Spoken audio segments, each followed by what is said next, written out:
Chapter 4 का quadratic equations NCERT class 10th का maths का एक्सरसाइज 4.2 का पहला क्वेश्चन क्या है? Find the roots of the following quadratic equation by factorization methods.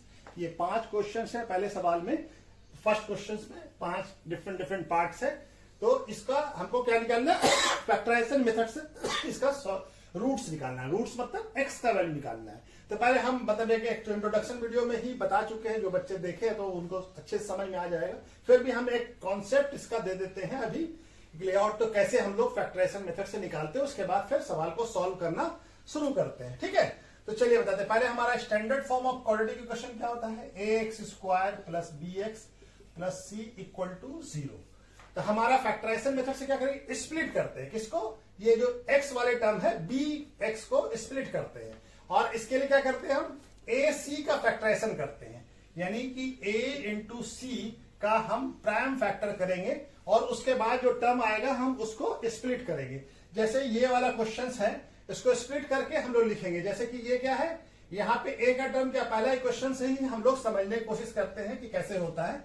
जैसे ये पहला इक्वेशन है, तो इसका सॉल्यूशन बनाते इससे ही समझ में आ जाएगा कि कैसे करते हैं। इसको स्प्लिट करेंगे, a और c को प्राइम फैक्टराइजेशन करेंगे इसका, और जो वैल्यू आएगा उससे हम इसको स्प्लिट करने को, जैसे हम पहला क्वेश्चन बनाने की कोशिश करते हैं, इससे समझ में आ जाएगा। जैसे क्वेश्चन क्या है? x² minus 3x minus 10 equal to 0। तो हमारे a का वैल्यू क्या है? 1, कुछ नहीं है तो 1, और c का वैल्यू क्या है? माइनस 10। तो हमारा हम क्या करेंगे? a इंटू सी, यानी कि a कितना है? a है 1 और c कितना है? माइनस 10। तो हम क्या करेंगे? माइनस 10 हो गया। ए सी कितना हो गया? a इंटू सी कितना हो गया? माइनस 10। ठीक है, अब हम 10 का फैक्टराइजेशन करते हैं, प्राइम फैक्टराइजेशन। 10 का क्या होगा? 2 और 5। ठीक है, 2 और 5। ठीक है, 2 और 5। तब हम 2 और 5 से -3 कैसे ला सकते हैं? ठीक है, -3 लाना हमको। क्या लाना? -3x को कैसे लिख सकते हैं? -5x plus 2x। तो -5x प्लस 2x कितना हो जाएगा? -3x हो जाएगा। तो इस तरह से स्प्लिट करना है मिडिल टर्म को, इसको कहते हैं मिडिल टर्म स्प्लिट करना। ठीक है, तो क्या हो जाएगा? x² इक्वल टू क्या हो जाएगा? नहीं, ये इक्वल टू तो ऑलरेडी क्वेश्चन में दिया हुआ है। क्वेश्चन में x² minus 5x plus 2x minus 10 equal to 0। ठीक है, अब हमारा इस दोनों टर्म में क्या x कॉमन है, तो x कॉमन निकाल लिया। यहां पे क्या बच जाएगा? x, और यहां पे क्या हो जाएगा? -5। अब यहां पे देखिए, यहां पे क्या कॉमन है? 2 कॉमन है, यहां पे +2 कॉमन निकाल लिया। यहाँ पे x बच गया, यहाँ पे क्या बच गया? -5। अब ये दोनों चीज बराबर आना चाहिए, -x दोनों। अब ये हमारा क्या हो गया? एक बार इसको लिख लें, x - 5 और x + 2 इक्वल टू क्या हो गया? 0। तो 2 लीनियर फैक्टर हो गया उसका। ये x - 5 एक फैक्टर हो गया, x + 2 एक फैक्टर हो गया। अब एक बार हम x - 5 को 0 कर देते हैं, तो x का वैल्यू क्या आ जाएगा? 5। ठीक है, x का वैल्यू क्या आ गया? 5। और एक बार क्या करते हैं? x + 2 को 0 कर देते हैं, तो हमारा x का वैल्यू क्या आ जाएगा? 2 उधर जाएगा तो -2 हो जाएगा। तो हमारा x क्या आ गया? x हो गया हमारा 5 और -2। तो रूट्स ऑफ द इक्वेशंस क्या हो गया?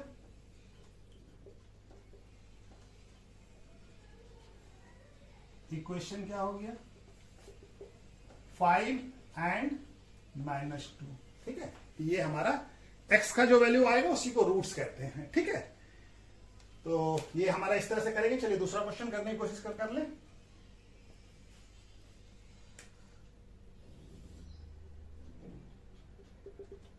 दूसरा क्वेश्चन क्या है?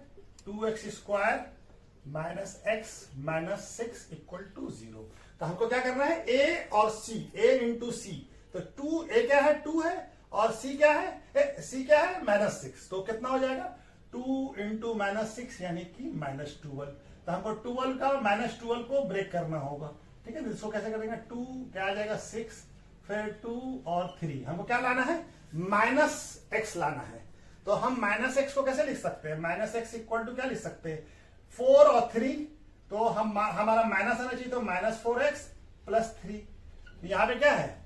-4x -4 इंटू +3 क्या आ जाएगा? -12। तो -12 आ गया ना हमारा।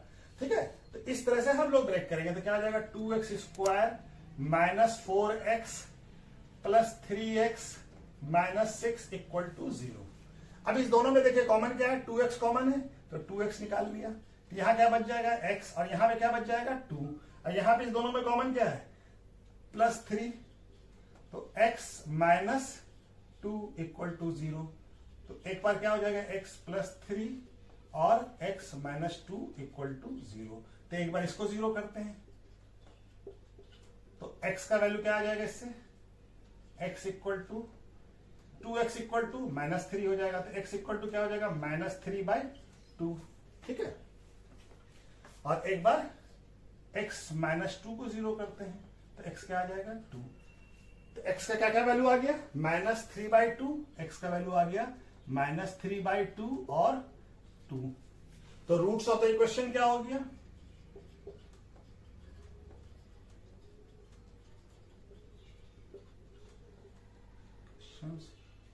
क्या आ जाएगा हमारा -3/2 और 2। ठीक है, तो इस तरह से बनेगा।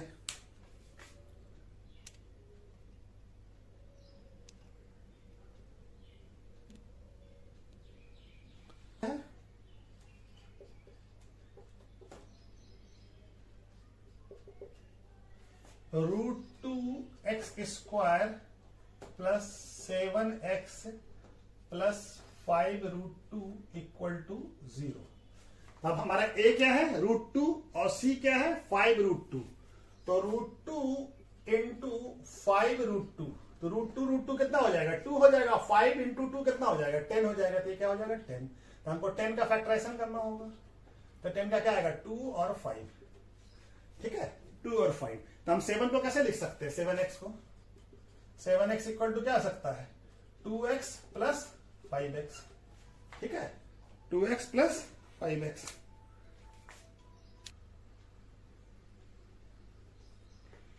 तो 7x को कैसे लिख सकते हैं 2x प्लस 5x। तो हम यहां पे इस तरह से लिखते हैं, क्या लिखते हैं √2x² plus 2x plus 5x plus 5√2 equal to 0। ठीक है, तब ये हमारा देखिए इसमें कॉमन क्या है, इसमें 2 है और इसमें √2 है। तो हमारा √2 हमारा कॉमन आ जाएगा, √2 दोनों में कॉमन आ जाएगा। तो √2 अगर हम कॉमन निकालते हैं तो क्या हो जाएगा, तो √2x आ जाएगा कॉमन। ठीक है ना, तो यहां पे क्या बच जाएगा x, और यहां पे क्या बच जाएगा, यहां पे बच जाएगा √2। अच्छा, ये √2 कैसे, 2 को कैसे लिख सकते हैं, 2 को हम लोग क्या लिख सकते हैं √2 इंटू √2। ठीक है ना, तो हम अगर ये √2 निकाल लिया तो 2 में से क्या बच गया √2 बच गया। अब इस दोनों में देखिए कॉमन क्या है 5 कॉमन है, तो 5 निकाल लिया। तो 5 यहां पे क्या बच गया x, और यहां पे क्या बच गया 5 निकल गया, तो √2 रह गया इक्वल टू 0। अब एक बार क्या लिख सकते हैं √2x प्लस 5, और एक बार x प्लस √2 इक्वल टू 0। तो अब एक बार इसको 0 करते हैं, एक बार इसको 0 करेंगे। तो इसको जब 0 करेंगे तो क्या आ जाएगा √2x प्लस 5 इक्वल टू 0। ठीक है, तब ये क्या आ जाएगा √2x इक्वल टू -5।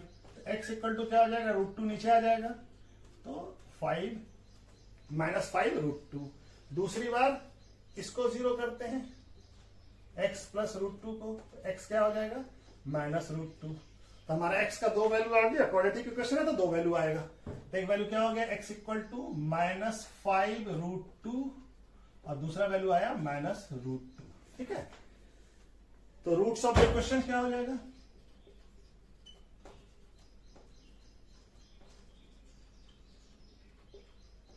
क्या हो जाएगा -5/√2 और -√2। ठीक है, तो ये हमारा दूसरा क्वेश्चन हो गया। ठीक है, चलिए यहां पे कर लेते हैं, यहां पे रफ के लिए रख देते हैं इसका भी। अब ये देखिए चौथा क्वेश्चन क्या है हमारा 2x² minus x plus 1/8 equal to 0। ठीक है, तो अब ये 1/8 है तो इसको क्या करें, सारे टर्म को 8 से मल्टीप्लाई कर दें। तो ये हमारा डिनोमिनेटर में जो वैल्यू है वो क्या हो जाएगा,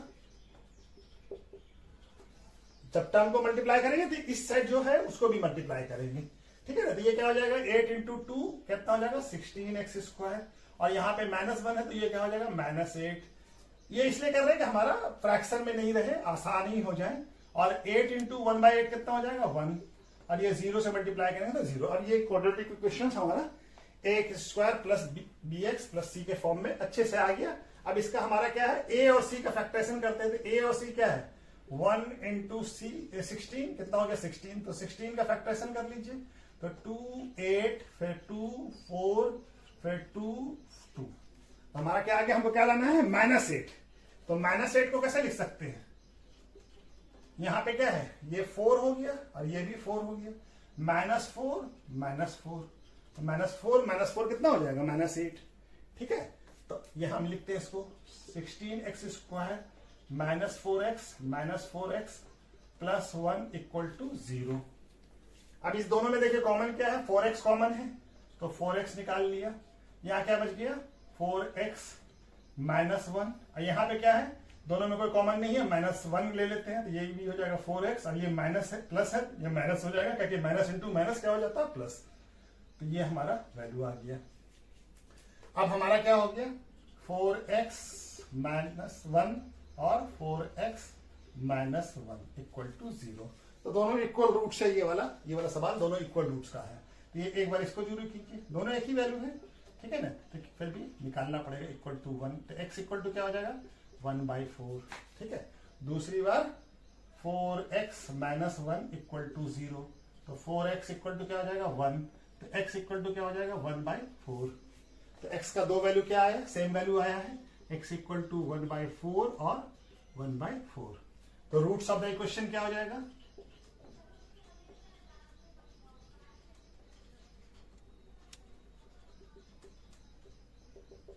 1/4 एंड 1/4। ठीक है, ये दिख रहा है ना, चलिए दिख रहा है। ठीक है, तो ये हमारा ये हो गया। अब आखिरी क्वेश्चन है, उसको भी हम लोग इस पहले क्वेश्चन का, ठीक है, तो इसका देख लीजिए, इसका स्क्रीनशॉट ले लीजिए या नोट कर लीजिए। ठीक है, क्या पांचवा वाला क्या है 100x² -20x plus 1 equal to 0। तो हम क्या करते हैं, AC का फैक्टर करते थे, A क्या है 100 है और C क्या है 1, तो 100 इंटू 1 क्या आ जाएगा 100। तो अब 100 का फैक्टराइजेशन करेंगे, तो 100 का 2 से डिवाइड करेंगे क्या आएगा 50, 50 भी 2 से कट जाएगा तो 2 कितना 25, फिर 25 5 के टेबल में आता है तो 5। हमको कितना लाना है, हमको लाना है -20। तो ये क्या हमारा ये 10 हो जाएगा और ये वाला 10 हो जाएगा। ठीक है, 10 -10 यानी कि -20 को कैसे लिख सकते हैं, -20 इक्वल टू -10x -10x। ठीक है, तो हम यहां पे कर लेते हैं 100x² -10x -10x plus 1 equal to 0। अब इस दोनों में देखिए कॉमन क्या है, दोनों में 10x कॉमन है, इसमें भी 110 का मल्टीपल होता है और x दोनों में है, तो 10x कॉमन ले लिया। यहाँ पे क्या बच जाएगा 10x और यहाँ पे -1। अब यहाँ पे देखिए कोई कॉमन नहीं है 1 के अलावा, तो यहाँ पे क्या लेंगे -1 ले लेंगे। ये क्या हो जाएगा 10x और ये प्लस है तो ये माइनस हो जाएगा, क्योंकि माइनस इंटू माइनस क्या हो जाएगा प्लस। ठीक है, तो हमारा क्या वैल्यू आ गया 10x -1 और दूसरा वैल्यू आया 10x -1। ये भी इक्वल रूट का ही सवाल है, दोनों रूट इक्वल है। तो एक बार इसको 0 करते हैं, एक बार इसको 0 करते हैं। 10x -1 इक्वल टू 0, तो क्या आ जाएगा 10x इक्वल टू 1, तो x इक्वल टू क्या आ जाएगा 1/10। दूसरी बार 10x -1 इसको 0 करते हैं, तो 10x इक्वल टू क्या आ जाएगा 1, तो x इक्वल टू क्या हो जाएगा 1/10। ठीक है, 1/10। तब हमारा क्या हो गया, रूट्स ऑफ द इक्वेशन क्या हो गया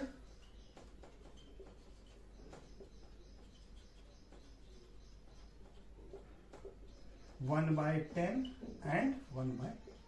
ठीक है, तो चलिए पहला सवाल हो गया।